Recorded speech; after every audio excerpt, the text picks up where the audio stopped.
Bright Tuty.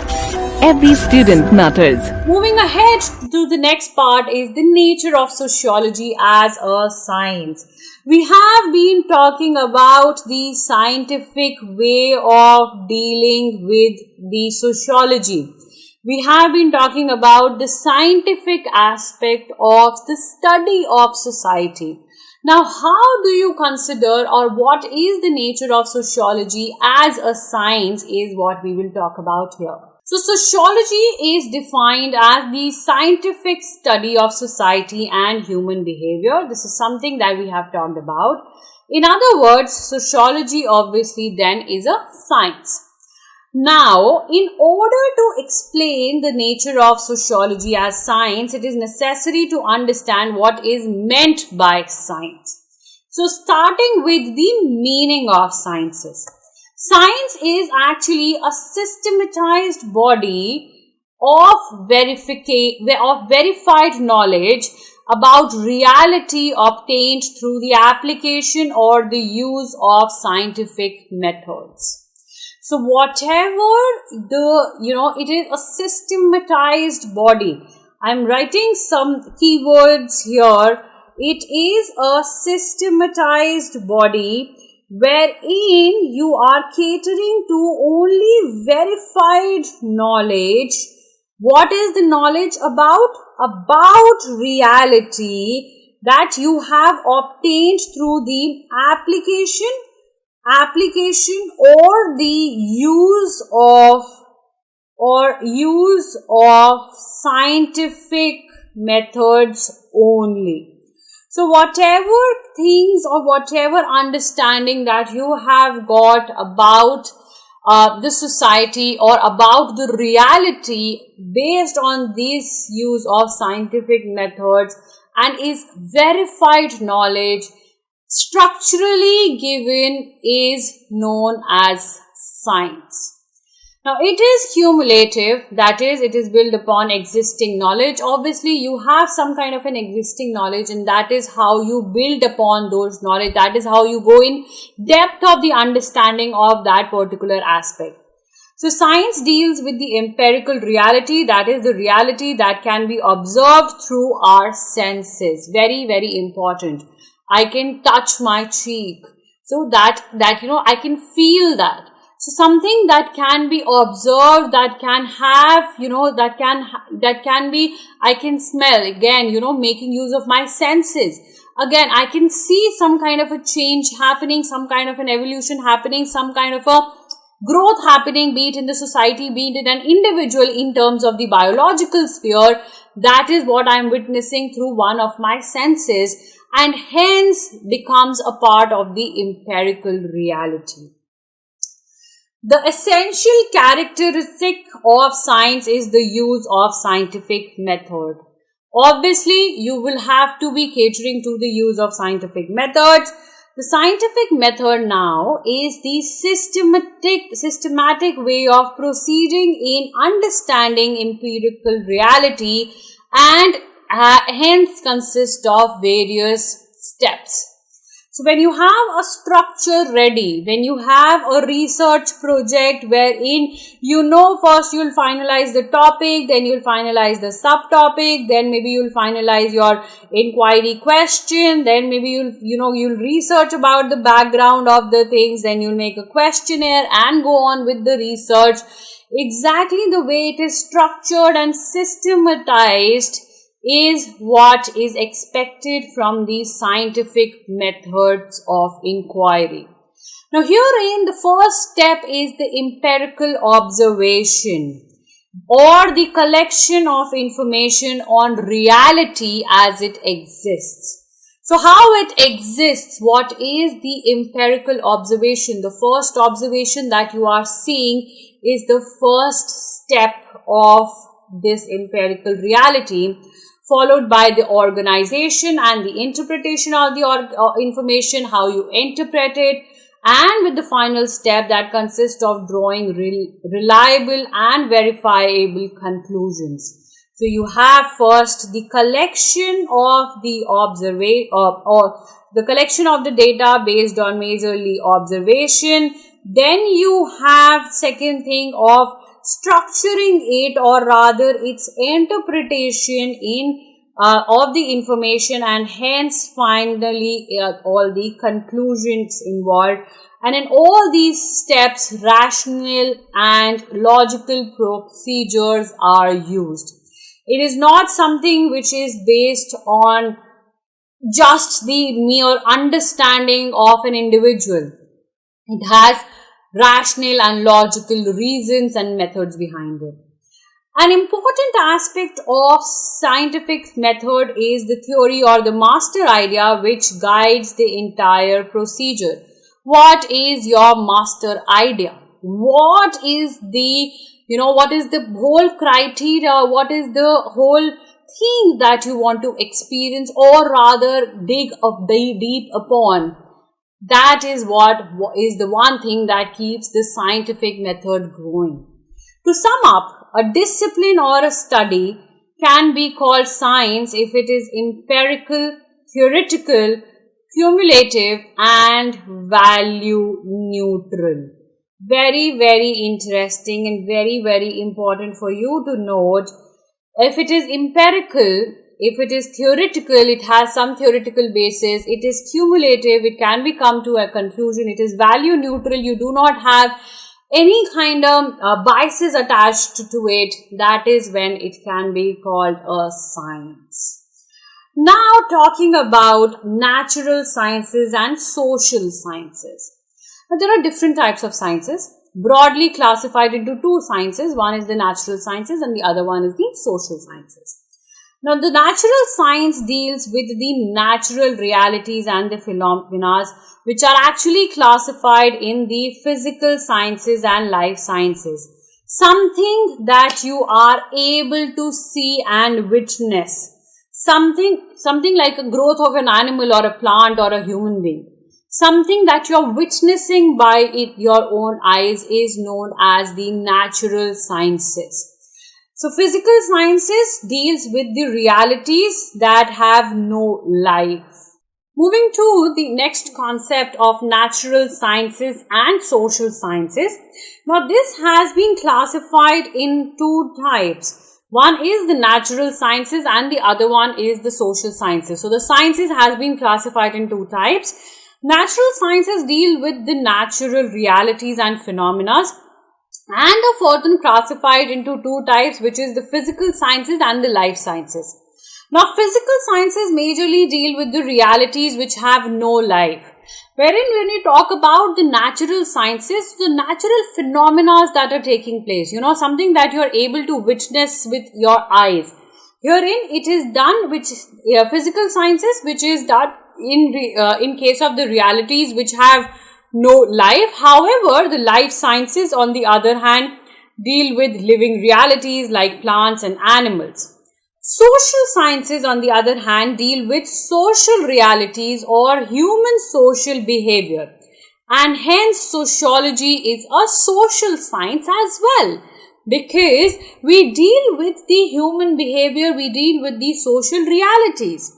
So some of the other social sciences are history, political science, economics, and social anthropology. And we will talk about all of these aspects and all of these subjects in relation to sociology as well ahead in the chapter.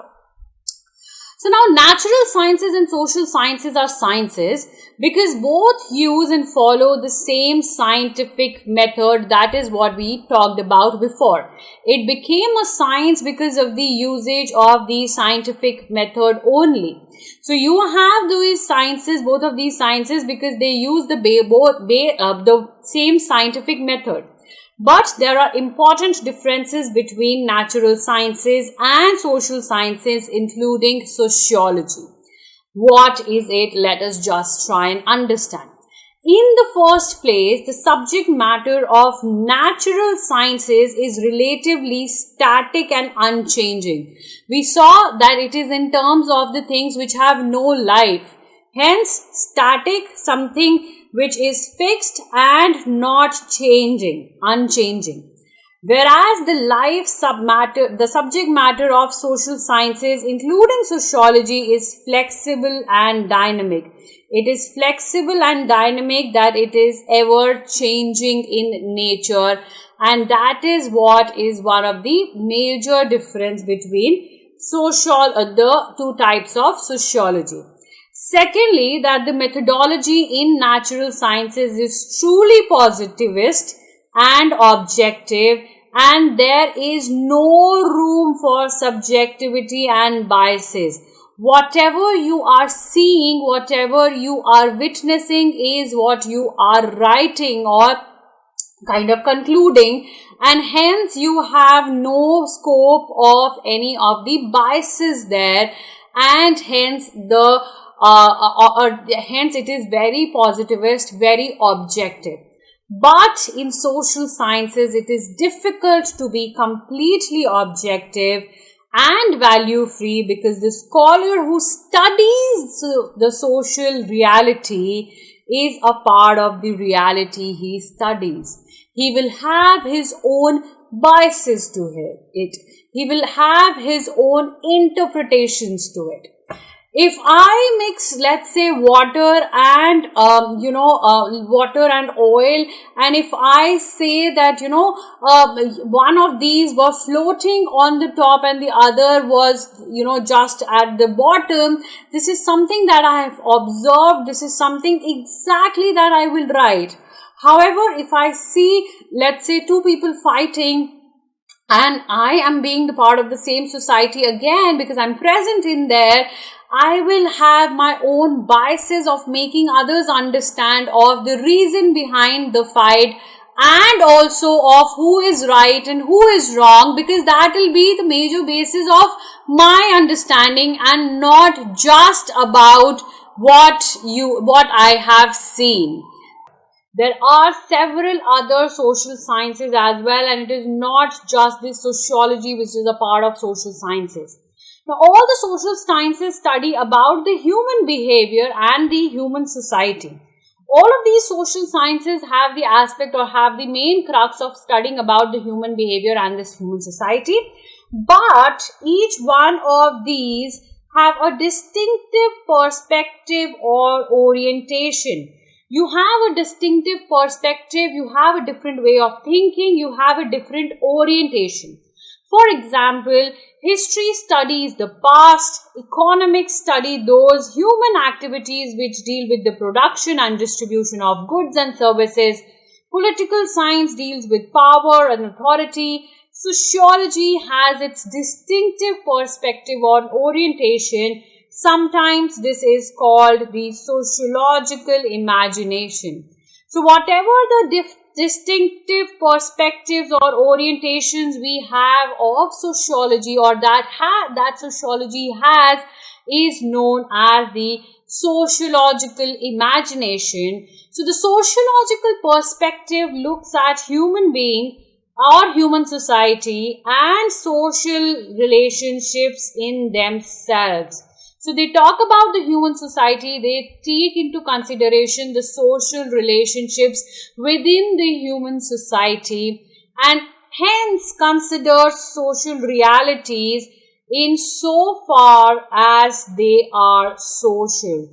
So all of these social realities, till the extent so far they are social, is considered under the concept of sociology. It focuses on the social nature of social phenomena or social realities. So you have the focus on the social nature of the social phenomena or the social realities that are present there.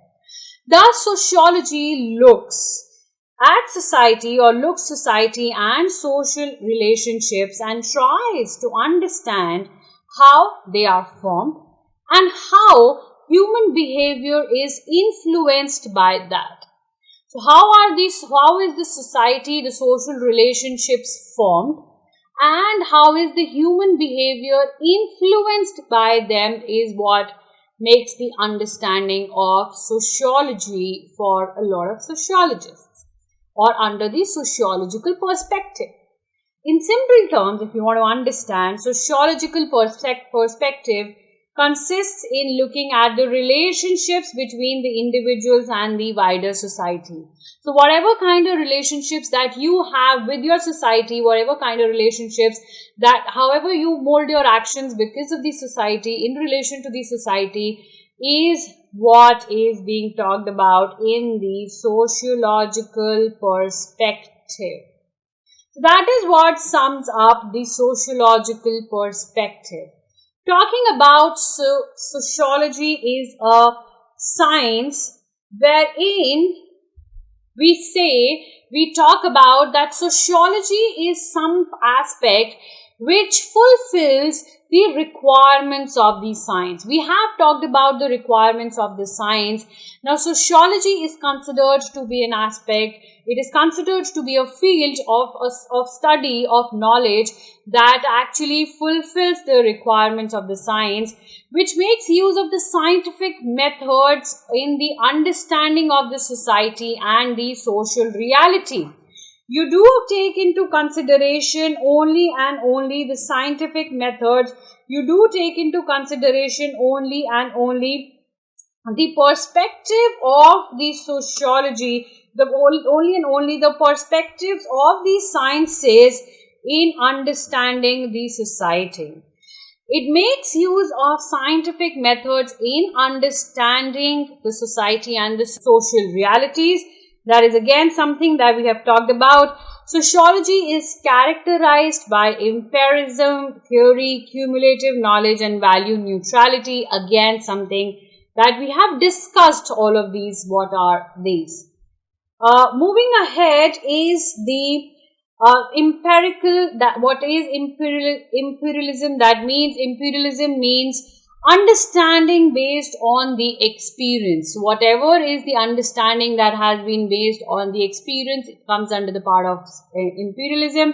Sociology is empirical because it wants to understand the social reality as it exists. So I want to understand the complete social reality as it exists. So I want to go down deep, understand, experience all of it, and hence employ rational and logical procedures to come to a conclusion, and that is what makes it an apt sciences. It is a theory. The theory is grand and or master idea. Theory is central to sociology because it adopts some master ideas to interpret and explain social realities. Now, when you try and explain a theory, it is something which is taking into consideration a lot of master ideas, a lot of explanation and the interpretation of the master ideas, and hence coming and explaining the social realities. It is cumulative knowledge because it is knowledge, it is the knowledge built on and is an extension of existing knowledge.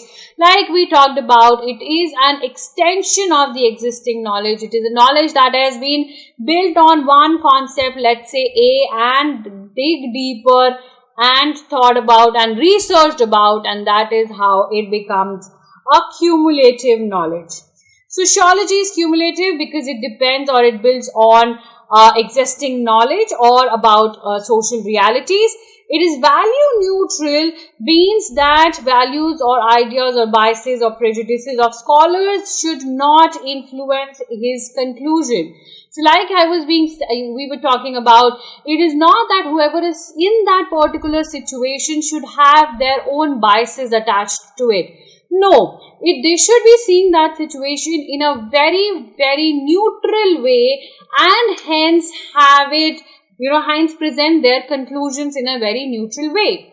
So the value neutrality requires objectivity, requires looking at the realities as they are and not as they should be in sociology, in an objective or a value-free science in this sense. So here we can say, and sociology is an objective or a value-free sciences when you have these scholars or when you have the sociologists not putting in their ideas, not putting in their values, and just understanding the situation as they are. Talking about the subject matter and the scope of sociology, subject has particular area or the topic of study like we have talked about.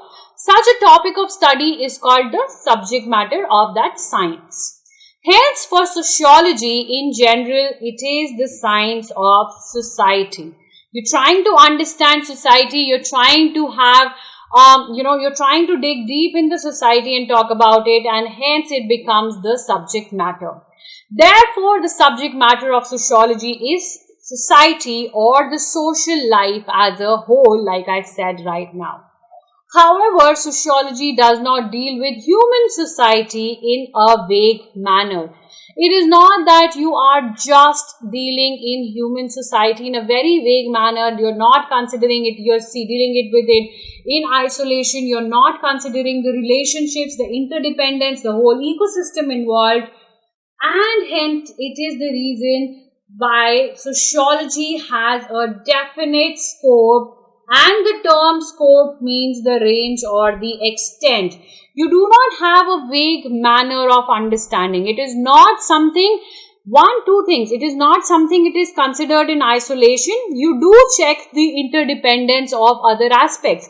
But you do have your limited or, you have your range of talking about the human society per se. You do not just randomly pick up everything and anything and put under the concept of sociology just because human society is involved in there, and that is what is meant by this.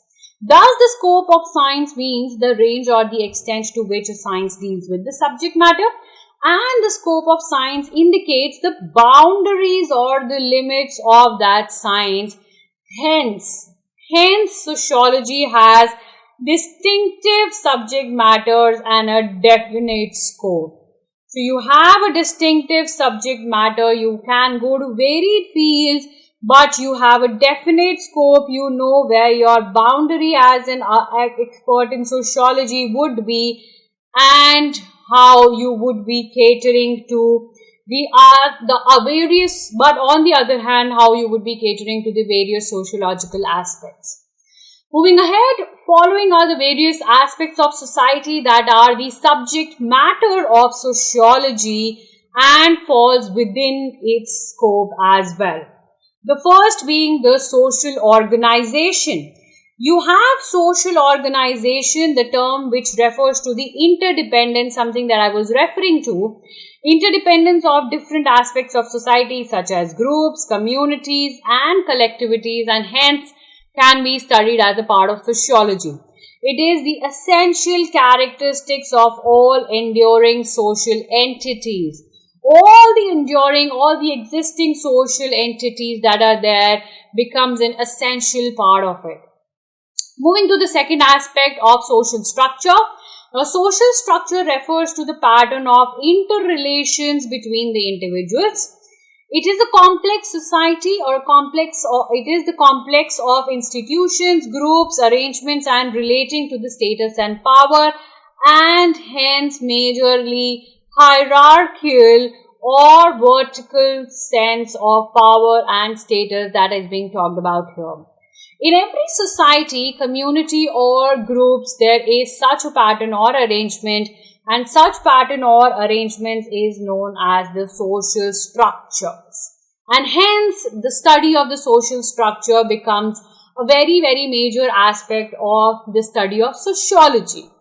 Moving to the social institutions. The social institutions is a stable cluster of norms, values and roles. It is the procedure or established practice found in the group or the collectivity. People create social institutions to meet their basic needs of survival. You make one particular group, you make one particular community of yours, and hence you feel very comfortable with that particular community. You have your daily needs, for example, a village community wherein you kind of have your daily needs being satisfied from that whole community, from that whole society only, and hence you form a social institution in the form of the village, and as per the understanding of the subject matter comes into the aspect or the study of social institutions. Now, there are social institutions related to economy, politics, education, religion, etc. But most important institution relates to the marriage, to the family, social differentiations and hierarchy. That is what the understanding of the social institution is. Moving to the another aspect of culture. Now, culture in totality is a totality of learned behavior. What all you have learned in totality, in a whole consideration, is there in the society that is transmitted from one generation to another. Something that we have learned, something which are majorly some language, science, symbols, religious beliefs, rituals, practices, music, arts, all of these aspects that are there become a part of our culture, and that is something that is being passed on from one generation to another and hence becomes a part of our social entities and becomes a part of the study of the subject matter of sociology. Now, these four items given above, or what all we have discussed about, be it your culture, be it your social institution, be it your social structure or the social organization, are an indication that sociology has an extensive subject matter and vast scope, and that is what we were discussing about in the slides before, that it has vast scope. Therefore, sociology has several branches or subdivisions like rural sociology, urban sociology, political sociology, industrial sociology, and so on. Actually, these subdivisions are the specific specializations in sociology. Talking about how are these sociological aspects based on, or what all are these sociological aspects based on, we will be talking about the two school of thoughts of sociology. One is the formalistic thought and the other one being the synthetic thought. Talking about the formalistic thought, it is the formalistic school of thought or specialistic school of thought wants to keep the scope of sociology as pure and independent, and it is a narrow scope of sociology that they want to consider. It is not something that you want to consider a very, very wide scope of sociology. They want to keep it very pure, they want to keep it very independent and not really dependent on the other spheres. According to this thought, sociology should confine itself as a specific social science which describes, classifies, analyzes, and differentiates the types of human relationships or forms of social processes. So it should only be dealing to the type of human relationships, it will be only dealing to the forms of social processes. Analysis, classification, description of all of these is what they wanted to have in the formalistic school of thought. Now, the chief proponents of the formalistic school of thought are George Simmel, Max Weber, Ferdinand Tönnies, and others. This is what is the explanation of the formalistic school of thought. Moving on to the synthetic school of thought, it is something which is obviously opposes the formalistic school of thought. It wants to make sociology as a synthesis of social sciences or general sciences. So they want it to be synthesis. They wanted it to be an amalgamation. They want it to be a together structure of all the aspects of social sciences and the general sciences on the earth. Now, according to this thought, sociology should encompass all the areas of life, keep it comprehensive and general sciences. They do not want to keep it an individual sphere. They want to they want to encompass all the areas of the sciences, all the areas of life in the understanding of sociology. The chief proponents of this school are Emily Durkheim, Maurice Ginsburg, and Sorokin, among others.